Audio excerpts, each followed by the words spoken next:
पंच परमेश्वर कहानी के लेखक कौन है? तो इसका सही आंसर होगा मुंशी प्रेमचंद। पंच परमेश्वर की कहानी के बारे में हम लोग संक्षिप्त विवरण जानते हैं कि क्या है पंच परमेश्वर।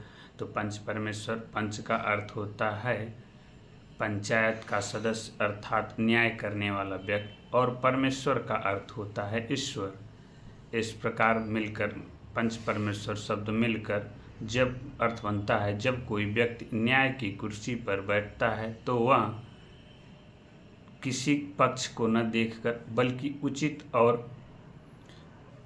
उचित न्याय करता है। अगर इस कहानी के सार को हम लोग जहाँ संक्षिप्त रूप में देखते हैं तो इस कहानी में मुंशी प्रेमचंद जी ने दर्शाया है कि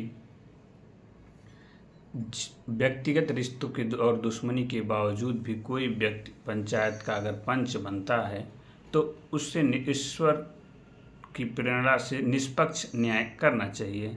अगर इनके पात्र की बात करें तो इनके पात्र जुम्मन शेख इस कहानी का प्रमुख पात्र है। जुम्मन शेख अच्छे स्वभाव वाला व्यक्ति है, लेकिन जब उसकी मौसी की ज़मीन अपने नाम करवा लेता है, यानी जुम्मन शेख अपने मौसी का ज़मीन जो है अपने नाम करवा लेता है, तो वह स्वार्थी और कठोर हो जाता है।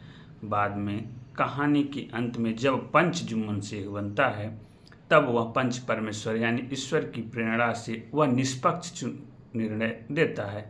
दूसरे हैं अलगू चौधरी, जुम्मन शेख का मित्र और पड़ोसी। ईमानदार, न्यायप्रिय और संवेदनशील स्वभाव का व्यक्ति है। जब पंचायत में पंच बनता है तो वह निष्पक्ष न्याय करता है, भले ही उसका मित्र जुम्मन क्यों न हो। अब तीसरा पात्र है जुम्मन शेख की बूढ़ी मौसी। उसने अपनी ज़मीन जुम्मन के नाम इस आशा से कर दी कि जुम्मन उसकी देखभाल करेगा, लेकिन जब जुम्मन और उसकी पत्नी उसे तंग करने लगे तो वह न्याय की मांग करने लगी और पंचायत बुलाती है। अगला है जुम्मन की पत्नी। यह एक कठोर स्वभाव वाली महिला थी, बूढ़ी मौसी के साथ दुर्व्यवहार करती और उसे ताना देती रहती थी। अगले हैं गांव वाले और पंच। पंच बनने के लिए गांव के लोग पंचायत इकट्ठा करते, वहीं ग्रामीण लोगों का प्रतिनिधित्व करते हैं। ये थे पंच परमेश्वर कहानी के लेखक और संक्षिप्त जानकारी और पात्रों के बारे में जानकारी। अगर यह संक्षिप्त जानकारी अच्छी लगी हो तो लाइक और सब्सक्राइब करें और अपने दोस्तों के साथ भी साझा करें। धन्यवाद।